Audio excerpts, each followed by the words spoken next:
Welcome to Founders Unplugged, hosted by Greg McCallum.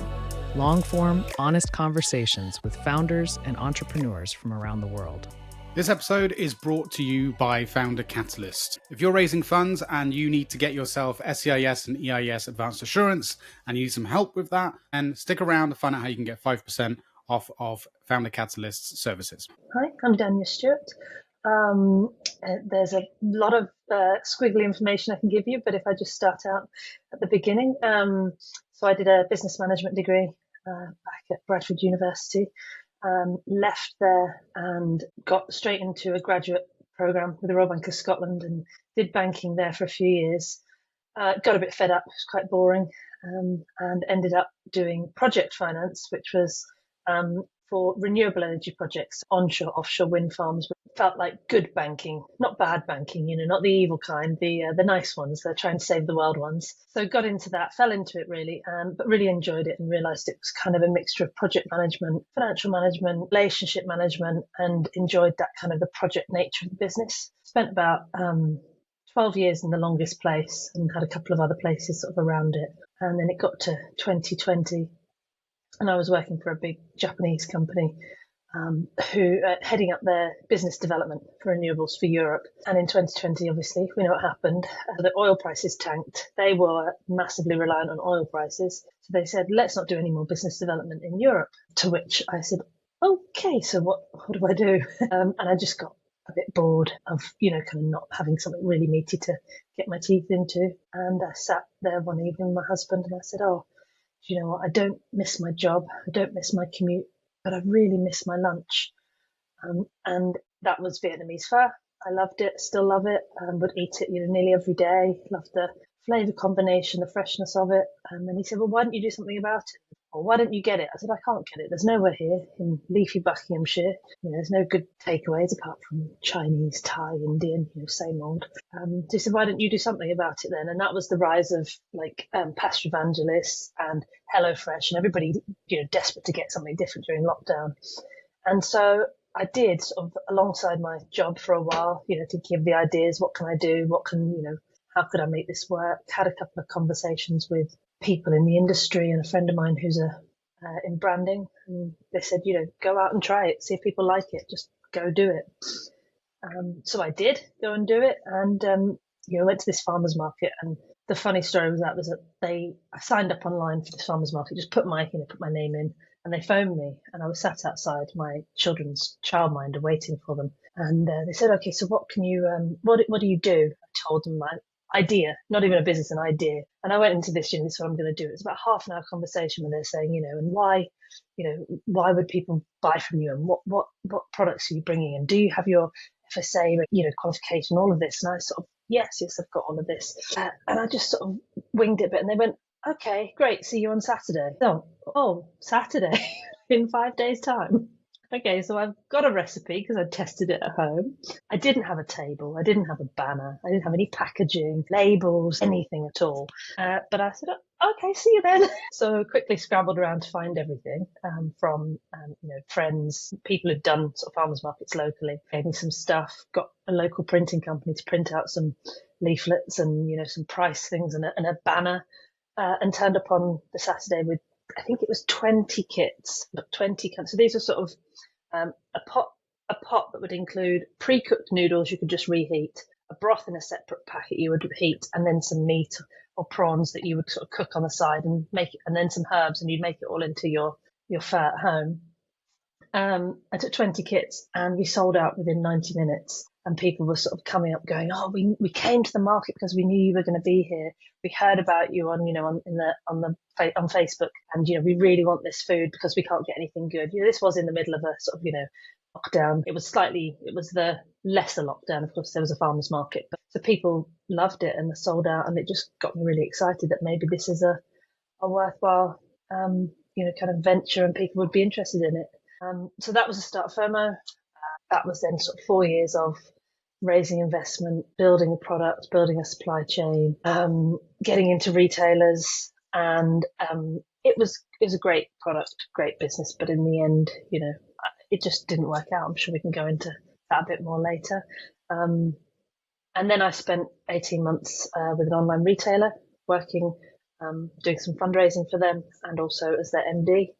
I'm doing a full sort of rebrand, relaunch, really going into the weeds of the whole operation that hadn't been done before. And now I am not a founder, an ex-founder, trying to, I think, take the best out of what I learned from being a founder, or the best of my skills to help other startup businesses. So, really my strength from all of that, with the banking background and the startup background, and having been, an MD for another online business, the financial side of it really kind of is the part that makes the most sense to me, where I think I can add the most value. So that's where I'm kind of looking to focus my time going forward. Outside of that, just, if you're interested, I'm a mom, I have 3 kids. I play netball, and that's about it. Oh, and I love musicals.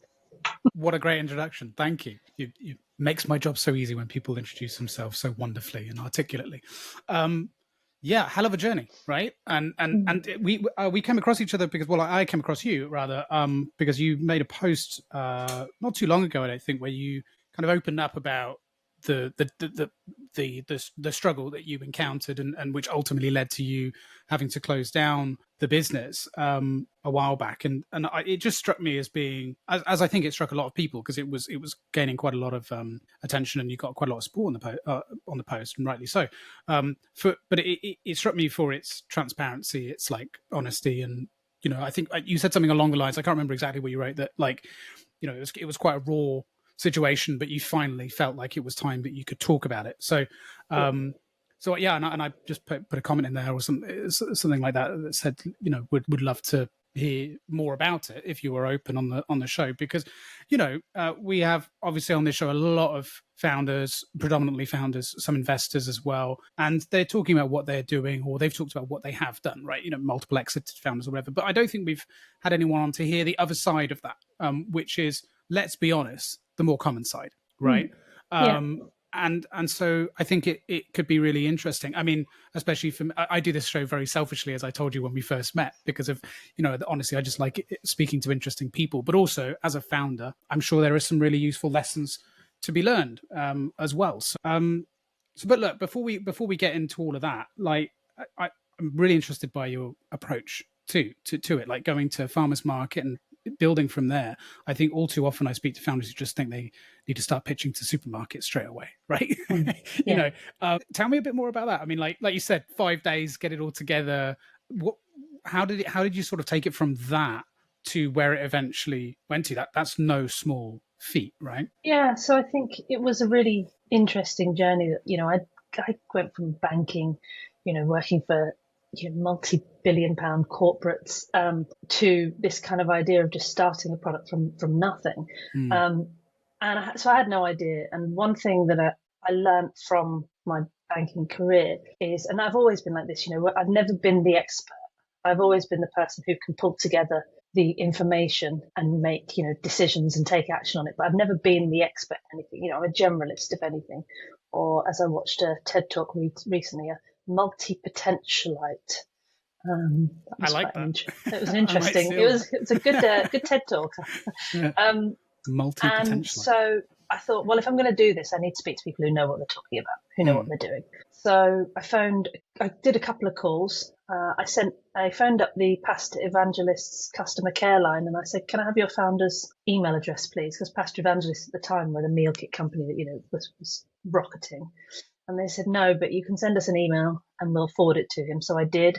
Within, I think, an hour, I got an email back from Alex, the founder of Pasta Evangelist, who said, yeah, I'm happy to have a chat. So we jumped on a call, and he was really helpful. He kind of gave me the tips of what I should look at, how, he was building his business, what was important, what wasn't.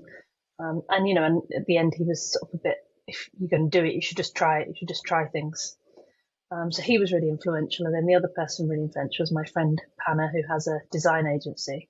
And I phoned her because she knew brands, she knew marketing. And I said, I've got this idea. What do you think? And she said, well, it doesn't matter what I think or you think. It matters whether people want it, whether there is, this product market fit. And the only way you can do that is to ask people. So just before the farmers market, what I did was, because I'd never cooked this before, I made it at home. I found a load of recipes. I made it for my family, refined the recipe over a couple of weeks. And then I just went on Facebook and found some people locally and said, would you be willing to try it? It's for free. It's free. Would you try it? All I'm going to ask in return is that you answer 10 or 20 questions on what you think. So did that, got a really overwhelmingly positive feedback. But I'm probably one, like many people, you don't always listen to the positive, you listen to the negatives. And there was one person who left two people actually, who left quite negative feedback. And they were the ones I listened to, most. So I went and refined the recipe and improved on it. Interestingly, they were also the people that had responded on Facebook who didn't even know me. So they had much less interest in being, pandering to me, which was really great. And so I went and refined the recipe, improved it, and then went to the farm. And then, and Panna had said to me, go to a farmer's market, because what more, you get in front of people who you wouldn't see. They're the people who probably be your audience anyway. They're coming there.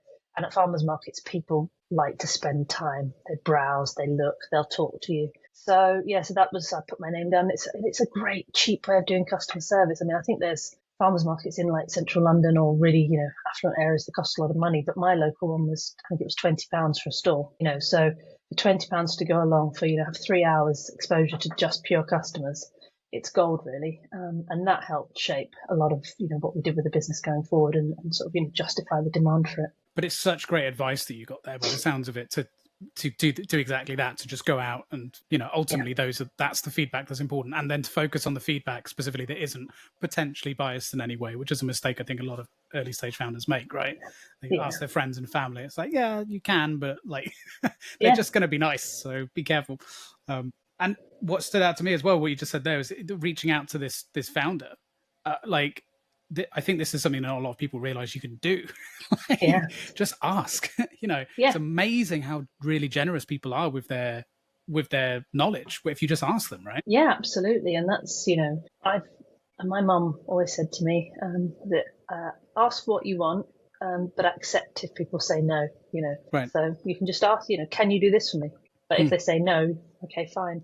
So I tend to do that. I tend to just ask people for things. So I reached out to loads of founders, loads of people on LinkedIn, and you probably only get a, 10% response rate. Lots of people don't reply. They don't have time, or they don't, that's not what they want to do. But those 10% that do reply, you learn so much from, So I would just scour LinkedIn, and anybody who was a founder or posted something thought looked interesting, reach out. Hey, I read this. It sounds really, really interesting. I'm doing this. Would you have a call with me? Or, would you look at my website? Would you do this? And it's a really valuable way to get information from people. Yeah.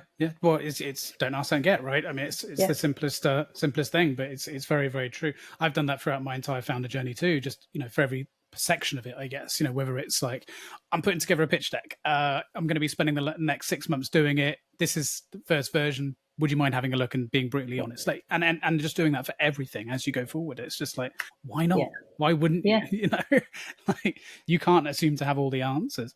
But with food products, especially, like I've had a couple of people on that have talked about that. We had a VC on actually not too long ago who a partner at a VC firm who specializes specifically in food or consumer products. And it's a really interesting world I knew little about, and I still know very little about, to be honest, but really interesting. Hi, a friendly reminder to share this episode with your network, like, and subscribe. And if you are feeling really supportive, please consider reviewing the show on the podcast platform of your choice. It all really helps support what we do. Thank you. Now back to the show.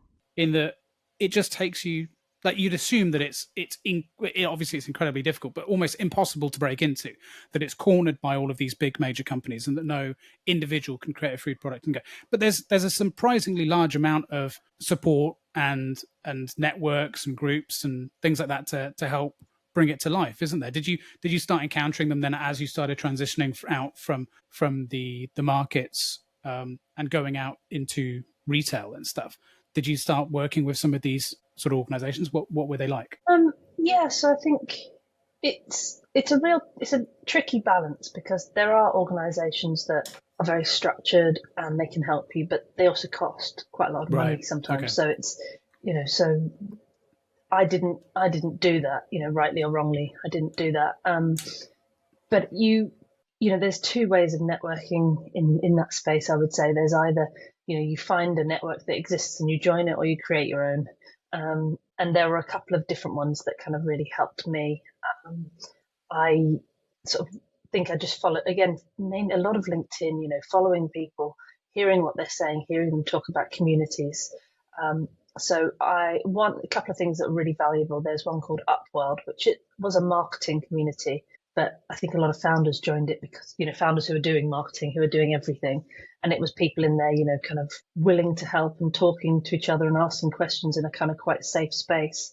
That was really valuable. And then the other community that I think wasn't necessarily set up as a community, but it very much became one, was a business called Ray, which is run by a lady called Nicole, where she set up this idea where she gets shop spaces in central London. So, I think she's at Covent Garden, Oxford Street, and she will charge brands kind of a rental fee to be on the shelf there. It's not massive, but it's and then you make the revenue from your product, but actually the product sales are not very big. What she does there is invites buyers in to have a look at your products. And I think for buyers, it's a great, safe way of looking at products without, the brand owner breathing down your neck. They can just go in and have a little browse and see the new products that are out there. So that was a really great community to be a part of, to see who else is at the same stage as me, who else is like really new. And then, there was a couple of events there. So you kind of met people there. And I think that's how you build the community, is you have to get out there. You have to, respond to people, engage with them, ask them for help, meet up with them. I'm now on a few different WhatsApp groups with founders and in the same space. And I'm still there, even though I'm not, I've not got my business anymore, because, they're a goldmine of information. And you find, when you ask people for help, and sometimes they'll say, I don't know this, but they'll introduce you to somebody who does. And that, that kind of constant networking becomes invaluable as time goes on. And, and I think what you find is you also do it. You become that person that connects people, and that, it brings a huge amount of value to you. Yeah, absolutely. I've got a bit of sort of community overwhelm at the moment, if I'm honest. Like my Slack, my Discord, my WhatsApp, it's just so much noise. I decided actually this weekend, looking at it, I was just like, I need to do some culling and just sort of leave the groups that I'm just not either contributing to or getting anything from, because it's just noise. And I think it actually creates a bit of anxiety for me without realizing it. Just all of these notifications and all these groups. I'm just like, oh, should I have a look? Have I missed something?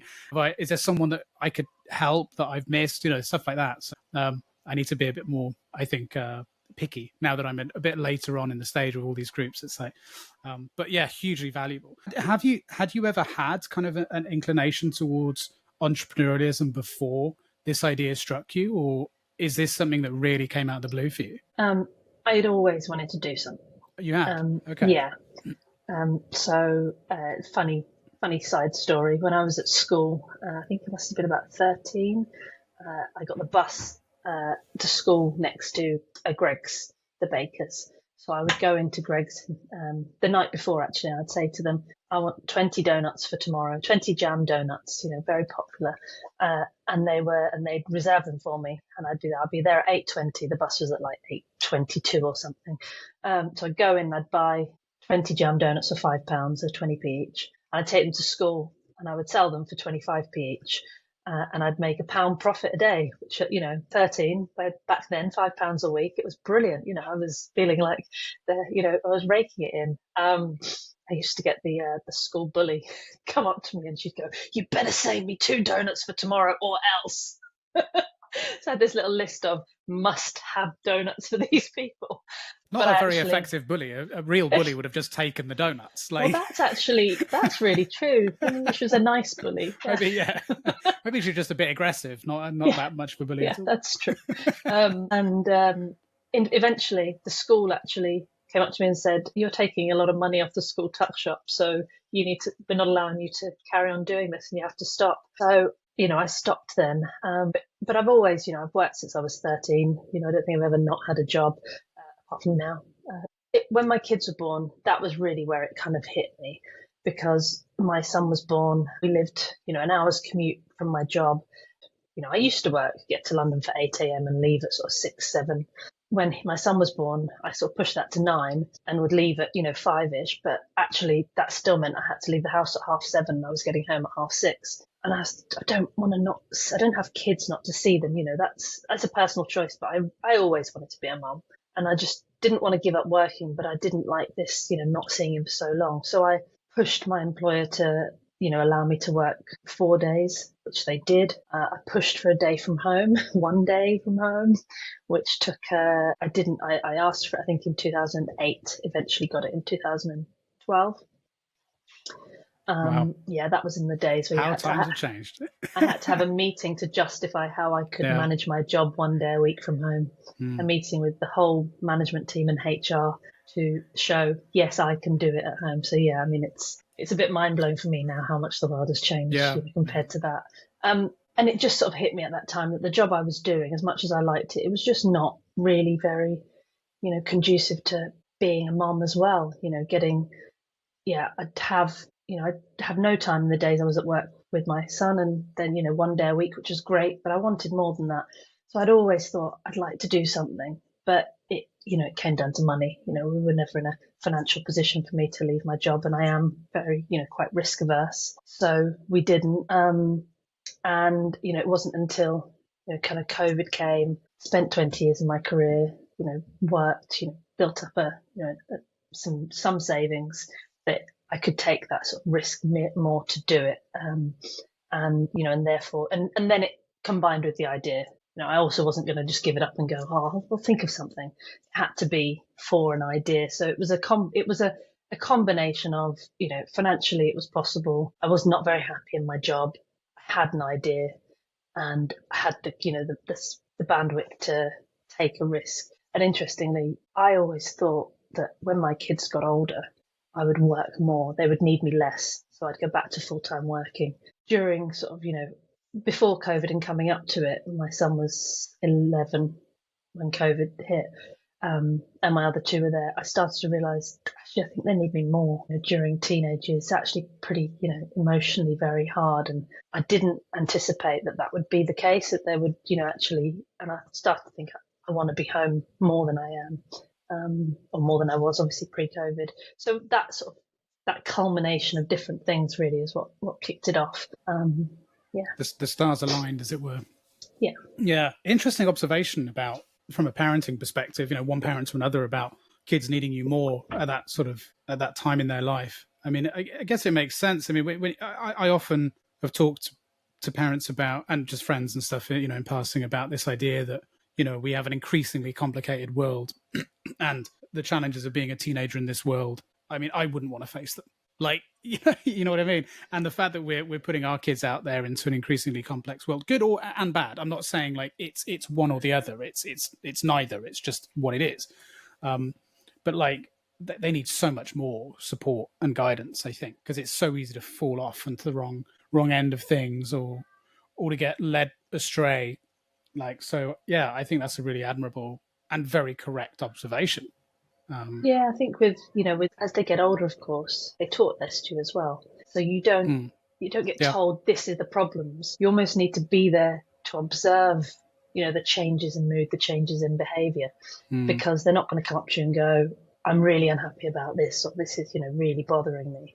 So that sort of presence became much more important to me than, that I realised it would do at that age. Well, if anything, they're exposed to so many people trying to teach the wrong thing as well. Like, people in positions of authority to do so and not, which is what makes it even more terrifying.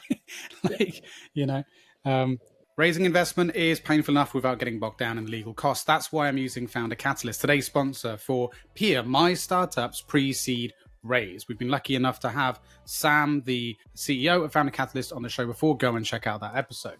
Their funding round service offers the most cost-effective way to produce funding round legals in the UK. It's just £1,495 excluding VAT, with no monthly fees or hidden extras, no matter how much you're raising. One Founder Catalyst customer recently raised 2.7 million and saved around £10,000 compared to the next option. If you're looking for SEIS, EIS Advanced Assurance, they've got a 100% success rate over the last 3 years. Founder Catalyst is built by founders for founders, and from my own experience, I can't recommend them enough. You can scan the QR code on the screen around here somewhere or around there somewhere, I don't know, or use the link in the description for 5% off. Thank you to Founder Catalyst for sponsoring this episode. Now back to it. Yeah, and like you said, and they're more reserved, so it's even harder to know really what they're thinking. So you just need to, yeah. Well, what we got? We did a 10-year-old and a 2-year-old. So we're a bit behind. How old did you say your eldest was? 16, 13 and 9. 16, 13 and 9. Wow, what ages? Yeah. But they're doing well, yeah? Yeah, they are. Yeah, I think, I just talk to them, about everything. Good, bad, kind of, so that, the dangers of tech, the world that they live in, just try and have really open conversations and ask them. And, my son and I had a bit of a, conversation a couple of nights ago, and he said, I don't understand why, this is fine for me. Why don't you understand it? I said, because your world is so different to my world. I said, I don't understand it. And it's okay that I don't understand your perspective, but help me try and understand. It's okay that I don't agree with it, but maybe help me understand your perspective, just so that at least I can, start to accept it. If not, even if I don't agree with it, because, 16 is pretty much an adult. How do I tell him what to do? You don't want to tell them what to do because you can push them further away. So you have to sort of try to understand it, but they're good kids.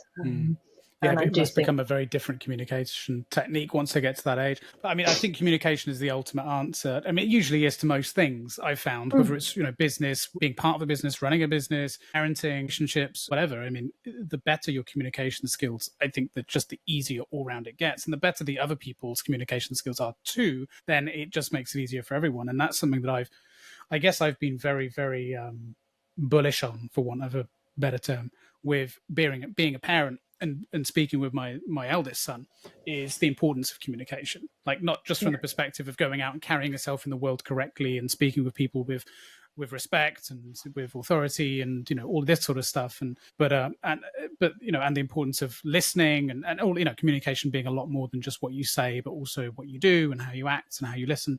Like, because I think that if you have those fundamental skills, you can do anything, really. Yeah. You can navigate any situation. You can accomplish anything you want. Those are the fundamentals, in my view. And I think it's kind of a shame how we've not prioritized that as like one of the most important sort of fundamental skills to be a good contributing member of society. Like, whether it's from school or as parents or whatever, we kind of forget about that.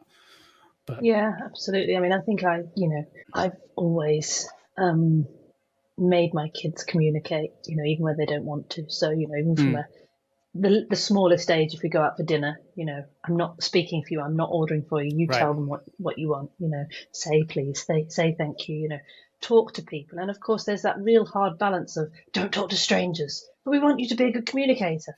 So it's finding those safe environments, so if we go on holiday and the bar isn't far away, sending them up to get their own drinks and things like that, making them talk to people that they wouldn't necessarily talk to. It backfires sometimes, because now my youngest especially will talk to anybody, anywhere.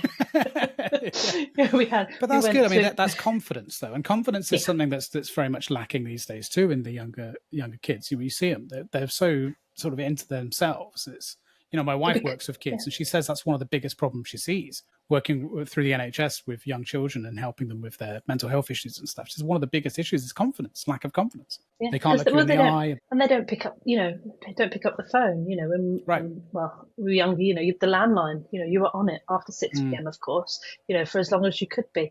Now they text, they message. My son actually he talks to his friends a lot while he's playing his PlayStation. Well, I was going to say, I think that's coming back. Yeah, for that reason, and also because of the rise of video, right? And how on social media, whether it's through Snapchat or TikTok or whatever, everyone sort of communicates to their friends now more in video updates than photos. So that's not a bad thing. Like, say what you want about the other issues there, but like that, I think those two things are good.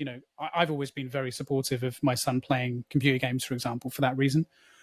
Certain types of computer games, right? Ones that involve some level of skill and strategizing and so on, and team play for that exact reason, because I think that's really good. And then, I'm sure eventually he's going to want to start posting clips online or something when he's old enough. And it's like, cool, get confident in front of the camera, speaking to an audience, right? That's public speaking. Like, what better way to develop a communication? I did public speaking when I was part of the debating society and stuff.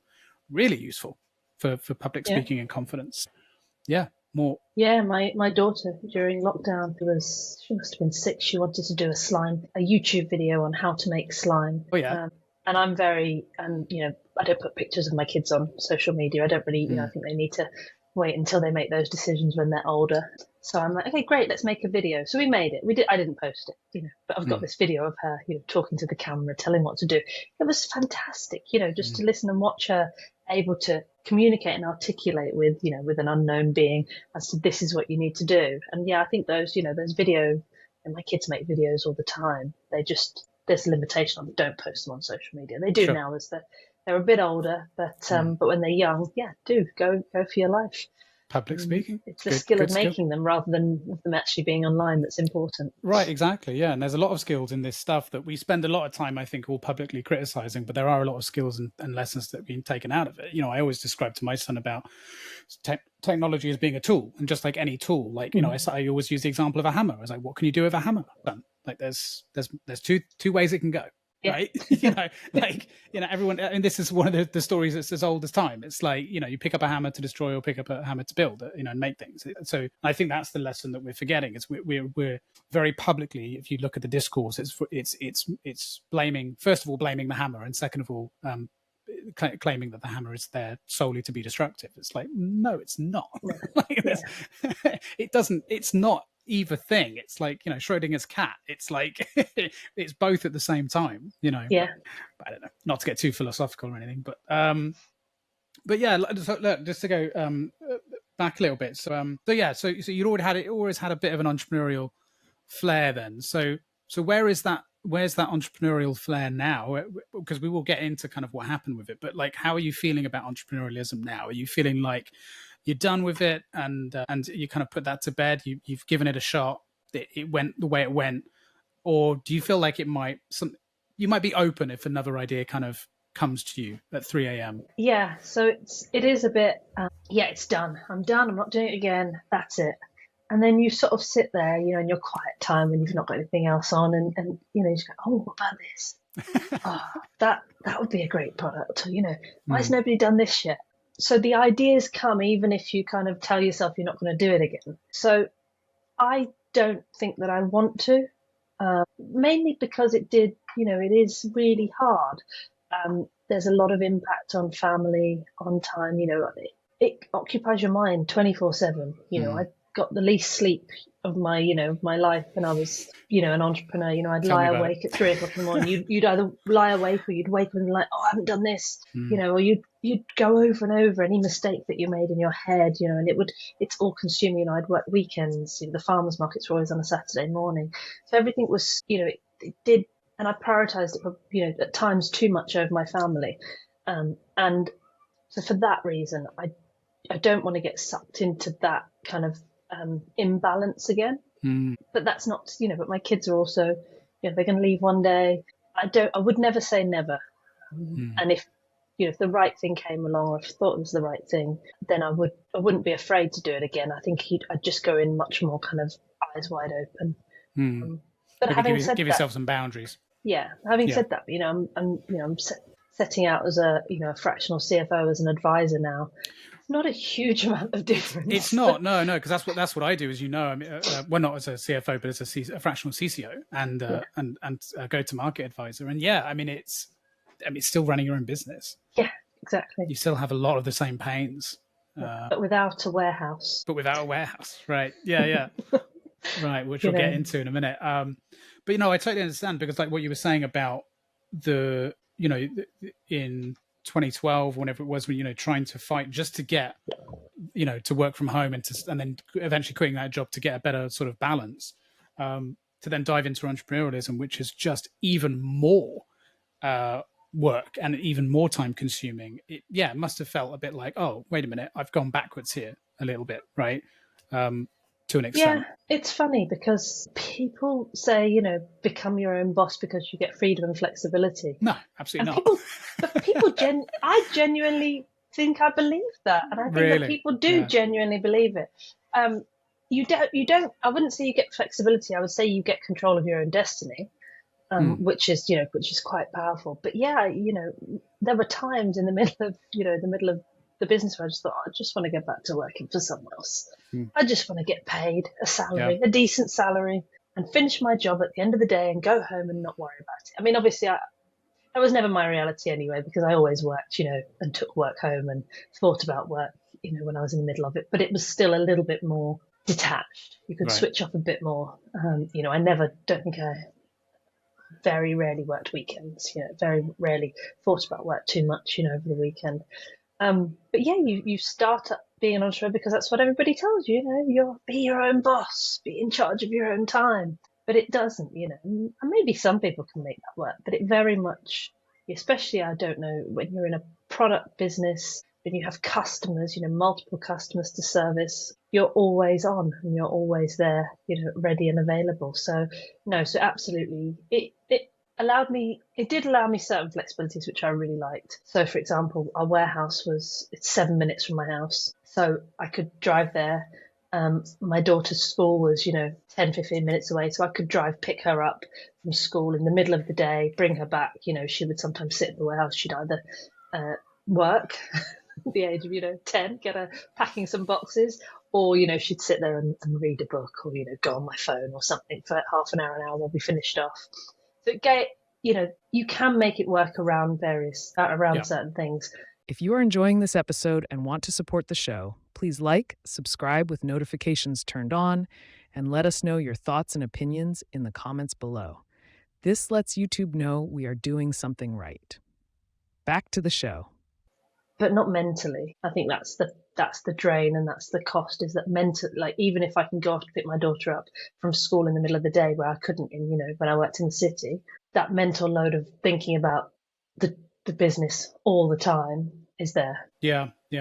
What about sort of speaking to people in your life about running a business? Like, do you, because in my experience, and I know from speaking to a lot of guests on this show, if they don't have family members, partners, friends that also run their own business and have gone that route, that it's basically something that kind of feels like you're hitting a bit of a brick wall. Whereas talking about the office job or so on, everyone can sit around over a drink and kind of relate, and everyone has a bit of a moan and bonds over that. But there's a bit of an isolation that can come from that otherwise. Did you find that, or were you fortunate to have a few people that kind of understood that journey? I think, my family understood it because they saw it and they were part of it, especially, my elder two, they were older when it happened. My daughter used to come to the farmer's market with me and sell on the farmer's market. They would all try the food. So they saw it be built, my husband as well. And, he was sort of there, pushing me along to do it. They all saw it be built. So they were really good, understanding or chatting about it and giving ideas. The kids my family were the first taste testers for every recipe we ever did. I put it in front of them. What do you think? And they'd give me, their feedback. Talking to other people definitely becomes more challenging. But I think the great thing about food is that everybody gets it. I was going to say, it sounds to me like one of the key advantages of having a product like food as the main sort of business model, because if you're building a software company or something, I think that's the difference. It's a lot more, it's not as interactive for your friends and family to get involved and help you build that business. It's like, oh, okay, well, good luck. Yeah, that's it. Tell me, how's it going? Like, how's the software sales going? Like, sold many software recently? It's like, they just don't get it. And I think that immediately makes people shut down, because they feel like they just don't understand kind of what you're doing. At least that's my experience. I don't know, but all right. Well, look, let's get into it a bit before we go on a quick break. So, in terms of the lead up to the decision to close things down. So you'd got things, like you said, to quite a large point for the business, but from what I understand, and what did that look like? Was that through investment? Did you take investment for the business? I can't remember now.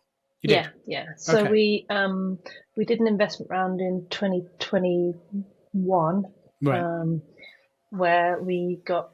So I had I realized I was a founder, sole founder, but I realized that I didn't really want to do it on my own.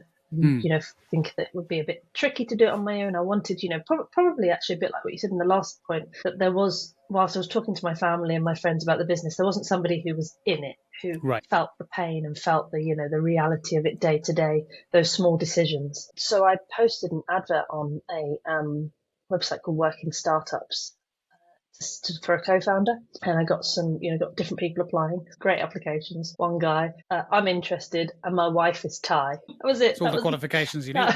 That was literally okay. But then Andrew contacted me, who eventually became my first investor and co-founder, and he was great in terms of being a support and being somebody there and, really seeing the business idea and the business potential. And so he kind of, I would say, kickstarted that investment phase as first investor. And then we went on to raise through sort of an early investment fund. And we also did a seeders round. So we raised 320,000 in total in 2021, the peak of fundraising, I would say. Partly. So yes, we did an investment raise. We made it in the end, we made the funds last for nearly 3 years. They're meant to last 18 months. Oh, wow. When we tried to raise again in 2023, it was, I checked today, and 2023 was the worst startup investment funding year, in recent history. And that was when we tried to re-raise, and it was impossible. And I think that was the beginning of the end. Even though it didn't close until 2024. Right. Interesting dynamic with having a co-founder join that's also first investor. I don't think I've had many on that have had that sort of journey. Can you explain a little bit more what that really means? Because presumably at some point the co-founder is going to get a salary. So you know what I mean? So it's like, okay, giving money to how does that work? Like just sort of on a practical level. So he didn't take a salary. Okay. And that was because, he was co-founder, and I don't think he'd mind me saying this, but he wasn't, he maybe did 10% of the co-founding, and I did 90%. Right. So he wasn't like a fractional co-founder. Yeah, he wasn't based near to me. He wasn't based, he didn't, kind of pack boxes like we did. Mm-hmm. But he was, a massive support. So he did a lot of communication with, our accountants, and a lot of admin around that. He also, kind of helped when we found our ambient supplier, when we went out, when we were searching for those. So he was very helpful. Logistics and stuff. But on a remote basis. Right. So, and he was quite upfront about that at the beginning. This wasn't a full-time gig that he wanted to put in for. He didn't want to be a full-time co-founder, which in hindsight, maybe I should have considered a bit more. But at the time, we got on really well. I felt quite, felt supported by him, and we both we actually worked together, I think, for 2 or 3 months, where I didn't give him anything, he didn't give me anything. There was nothing exchanged apart from let's just see how this goes. Right. And it wasn't until after a couple of months we said, we worked well together. I'd like you involved. He wanted to be involved, and we formalised it then. So I don't know how it would have. I think further down the line, he would have been a co-founder with kind of, like say, fractional involvement. So there wouldn't probably have been a salary. I wouldn't have necessarily expected he would do that. But we never got there to find out. Right. Yeah, that's interesting. I mean, it sounds a lot like a sort of a typical advisor / angel investor arrangement too, right? Similar kind of concept. A really hands-on angel investor, I would say. Yeah, strategic angel or something like that. Yeah. And that really set you off then on a path then, by the sounds of it. Like you said, the seeders round. So then what did that mean once you'd got that closed off? What did that allow you to then do for the company? Yeah. So if we go back a little bit, so actually before Andrew got on board, again, because I'm quite risk averse, I was cooking in my kitchen. I knew I needed more space, but I didn't want to invest into a premises that might have a 3-4 year commitment on it. So I was cooking in a kitchen of a local business, and they were really supportive. And that was kind of in 2021. And then when Andrew came on board, we realised we needed our own space. So we got our own warehouse space, and then that was kind of where we were at the point of fundraising. We were building in our own warehouse. So we were delivering, I 2 days a week. I was going in, doing the cooking, preparing everything. I had one lady, Morag, who was my rock throughout it all. She was, helping in the kitchen. And then, interestingly, you asked what happens when we had the Cedars raise. We started the fundraising, I think, in December 2020. I'm losing track of time. And maybe 2021, November, December 2021, and we got our first investment in early 2022. We then closed the Cedars round, I think, in the August. We didn't get any of that money until the end of October, November. So when you're raising these days, and I think this is quite common, we raised 320,000. It wasn't day one, 0 in the bank, day two, 320,000 in the bank. It was drip fed over a number of months. There was never any one, right, we've got the money, this is what we're going to do. It was a kind of a gradual change based on, the kind of investment funds that had come in. So, for example, when we got our first sort of big check from the fund, we did things like hired a fractional marketing head of marketing who could help a couple of days a week. We, hired an agency to do some kind of online performance ads for us. So that there was never one point in time. It was quite drip fed, the investment.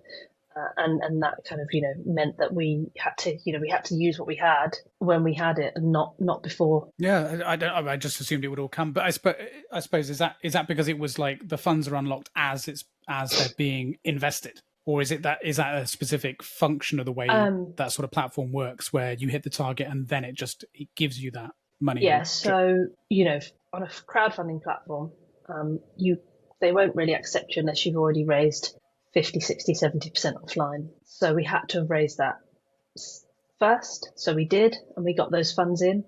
And then you have to set up your crowdfunding. So you have to do a video, do a pitch page, sending all of your information so that they can kind of go through their FSA approval process. And that took about 3 months. So we got the first investment in.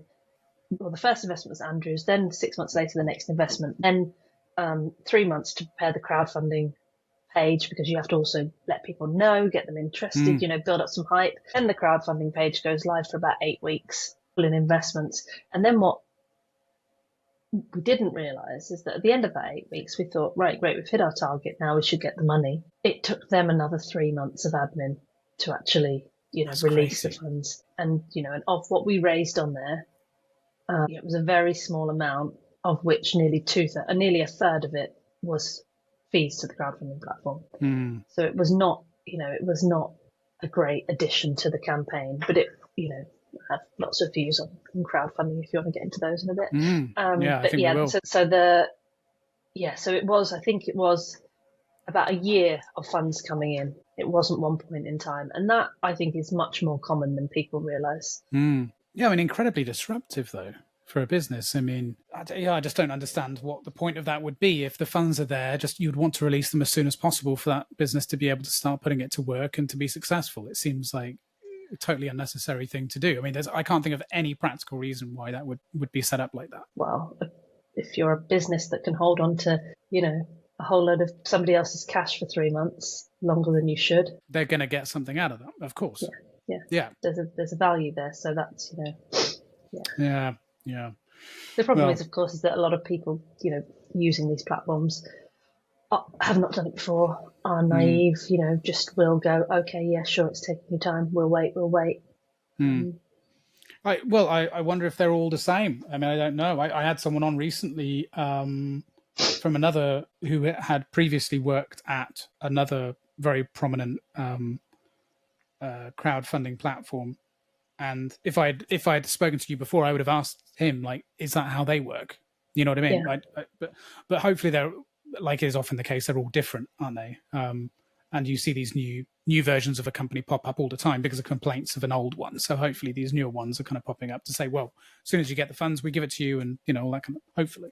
But okay, well, look, we're at the halfway point, but so we're going to end part 1 here, but part 2, we're going to talk about what happens next, basically from this point on, and what ultimately led to you deciding to call it quits and to shut the business down. So we'll get into that in part 2, but we'll take a quick break. And for those listening and watching at home, subscribe, notification bell, all that sort of nonsense, so you find out when part 2 comes out, which will be in a couple of days. So you're going to have to hang tight at home. That's the end of part 1. Thank you for listening and or watching. Subscribe with notifications turned on to get notified when part 2 comes out. While you wait, please join in the conversation in the comments below.